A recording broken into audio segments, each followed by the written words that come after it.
Assalamualaikum warahmatullahi wabarakatuh. Alhamdulillahirabbil alamin wa bihi nasta'in ala umuri dunya waddin.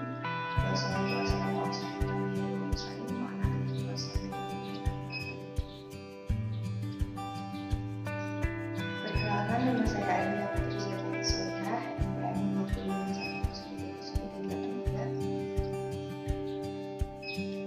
251193. Di sini saya akan mereview jurnal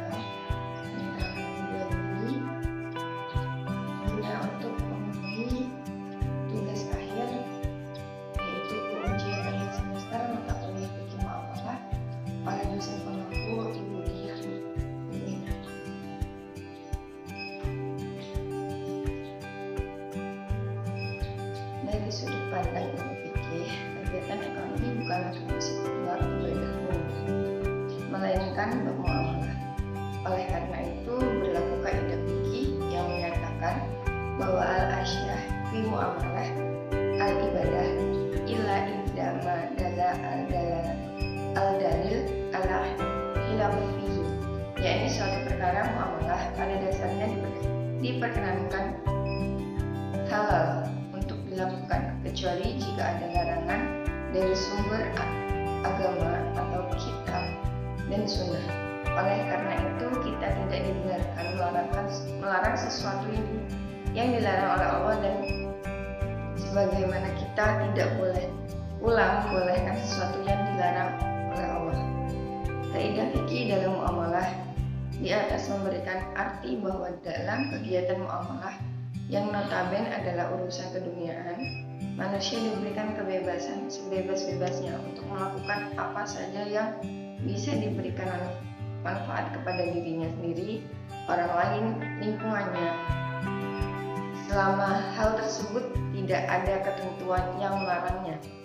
Kaidah ini didasarkan kepada hadis dari Rasulullah yang menyatakan, antum alamu bi umuri dunyakum, kamu lebih tahu atas urusan duniamu.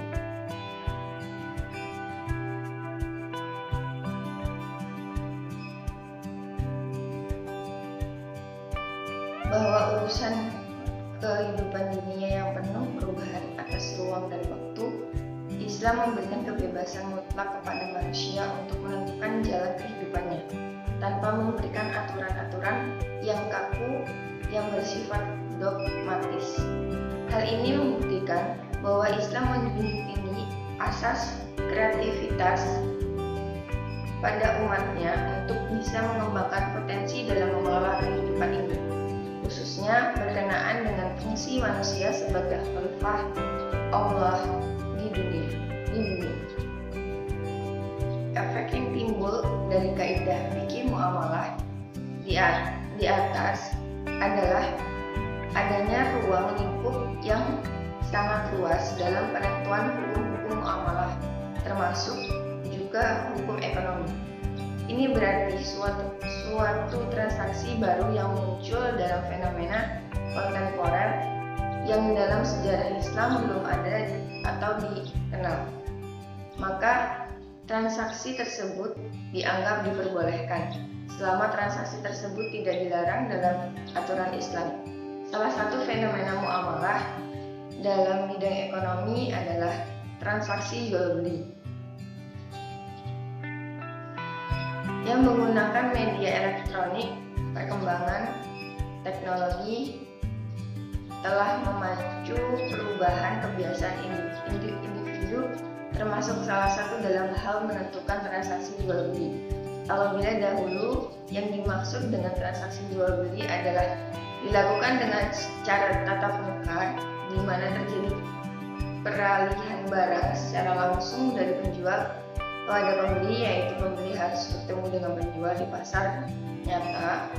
Saat ini telah beralih ke era yang di mana transaksi tidak lagi dilakukan secara tatap muka, melainkan sudah melalui media online.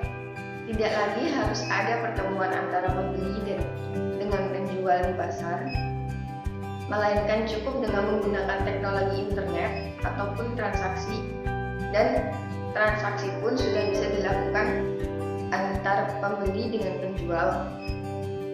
Selain itu, dengan perkembangan teknologi yang semakin modern, seiring dengan telah lahirnya berbagai teknologi baru seperti telepon, pintar, smartphone, tablet, gadget, dan berbagai lainnya.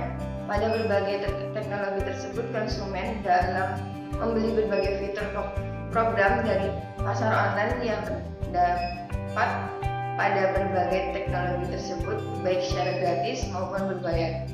Seiring dengan perkembangan teknologi dalam melakukan transaksi yang semakin berkembang ini, ternyata turut pula menimbulkan berbagai beberapa permasalahan yang dapat muncul dalam transaksi online adalah yang pertama, kualitas barang yang dijual. Hal ini karena pembeli tidak melihat secara langsung barang yang dibeli. Pembeli hanya melihat tampilan gambar yang dijual. Yang kedua adalah potensi penipuan yang sangat tinggi di mana ketika pembeli sudah melakukan pembayaran, namun barang tidak kunjung diantar kepada pembeli. Yang ketiga, potensi gagal bayar dalam pembelian, di mana ketika penjual sudah mengirimkan barang kepada pembeli, namun pembayaran tidak kunjung dilakukan oleh pembeli. Salah satu yang membedakan antara bisnis online dengan bisnis offline adalah proses transaksi, yaitu akad dan media utama dalam proses tersebut. Akad adalah ikatan antara ijab dan qabul yang menunjukkan adanya kerelaan para pihak yang memunculkan akibat hukum terhadap objek yang diakibatkan tersebut. Akad merupakan unsur penting suatu bisnis. Secara umum, bisnis dalam Islam menjelaskan adanya transaksi yang bersifat fisik. Dengan menghadirkan benda termasuk dalam transaksi atau tanpa menghadirkan benda yang dipesan, tapi dengan ketentuan harus dinyatakan sifat benda yang tersebut secara konkret, baik diserahkan langsung atau diserahkan kemudian pada batas waktu tertentu. Adapun syarat-syarat akad adalah sebagai berikut.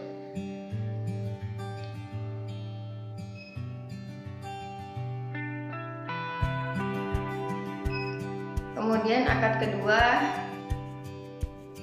yaitu akad salam, digunakan dalam transaksi jual beli online khususnya yang berbasis media sosial adalah akad salam. Merupakan istilah dari bahasa Arab yang mengandung arti penyerahan. Secara sederhana, transaksi salam merupakan pembelian barang yang diserahkan kemudian hari, sedangkan pembayaran dilakukan di muka.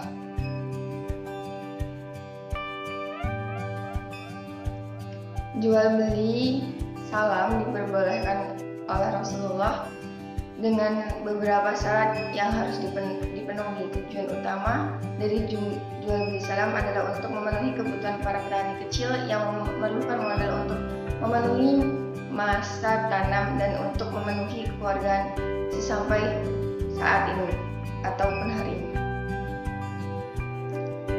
Adapun kelemahan-kelemahan yang didapat dalam jual beli online, yang pertama adalah kualitas produk yang tidak pasti, potensi menipu dari penjual, potensi menipu dari pembeli. Permasalahannya yaitu dalam penjualan online harus menampilkan secara utuh penampilan dan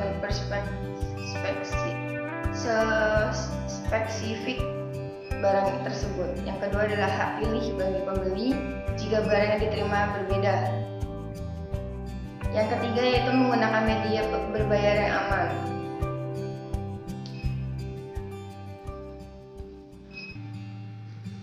Namun yang perlu diingat baik oleh penjual maupun oleh pembeli adalah prinsip kehati-hatian untuk meminimalisir kemungkinan terjadinya penipuan baik dari sisi penjual maupun dari sisi pembeli.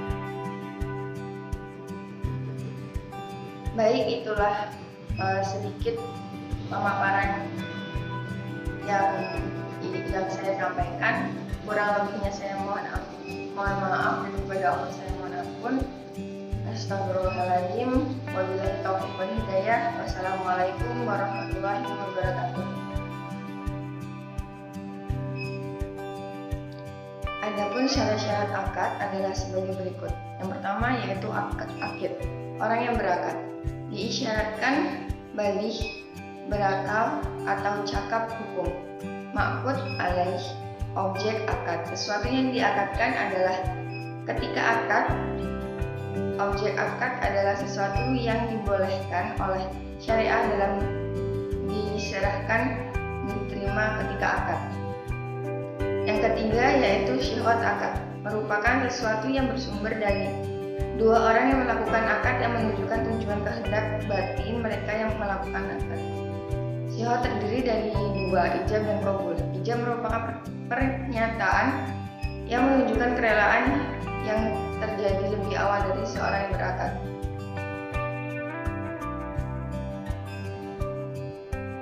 Sedangkan qabul adalah sesuatu yang disebutkan kemudian yang berasal dari salah satu pihak yang berakad yang menunjukkan kesepakatan dan kerelaannya sebagai jawaban dari ucapan pertanyaan. Pertama, qabul. Konsep jual beli dalam fikih Islam dikenal sebagai berbagai macam jual beli. Dari sisi objek, yang pertama yaitu jual beli mutlaqah, jual beli syaf, lalu yang ketiga yaitu jual beli muqayyadah. Kemudian dari sisi pembayaran dibagi menjadi 4. Yang pertama yaitu jual beli tunai, ia menyerahkan barang dan pembayarannya langsung. Kedua, jual beli dengan pembayaran barang tunda. Lalu selanjutnya yaitu tentang penjualan online berbasis media sosial dalam perspektif ekonomi Islam. Penjualan online merupakan salah satu jenis transaksi jual beli yang menggunakan media internet dalam penjualannya. Pada saat ini yang paling banyak dilakukan dengan berbasis media sosial yaitu Facebook, Twitter, Instagram, dan lain sebagainya. Kemudian bagaimana perspektif ekonomi Islam dalam memandang penjualan online yang saat ini sudah menjadi suatu hal sudah sangat lumrah yang dilakukan oleh banyak masyarakat. Untuk menjawabnya harus ditelusuri apakah dalam penjualan online sudah memenuhi rukun-rukun akad yang sesuai. Rukun-rukun akad yang pertama yaitu adanya pihak yang berakad. Yang kedua itu ijab qabul, ketiga adanya objek, keempat adalah tujuan. Pihak yang berakad dalam jual beli online sudah jelas, yaitu adanya terdiri antara penjual dan pembeli. Lalu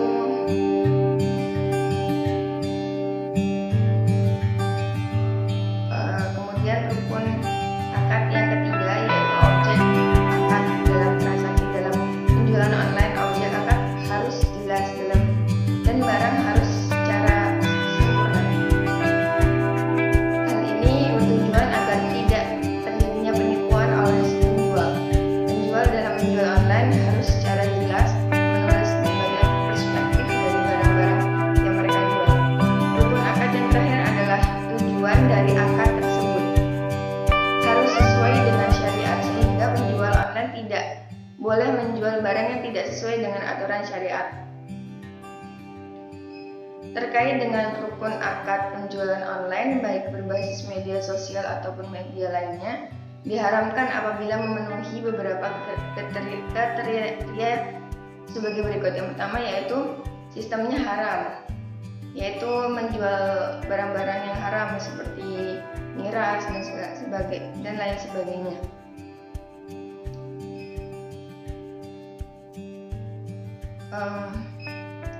Adapun bentuk-bentuk akad yang dapat diambil dalam transaksi jual beli, yang pertama yaitu bai al murabahah, biasa disebut dengan murabahah, dan bai salam, biasa disebut dengan salam. Al murabahah jual beli barang yang harga asal dengan tambahan keuntungan yang disepakati. Lalu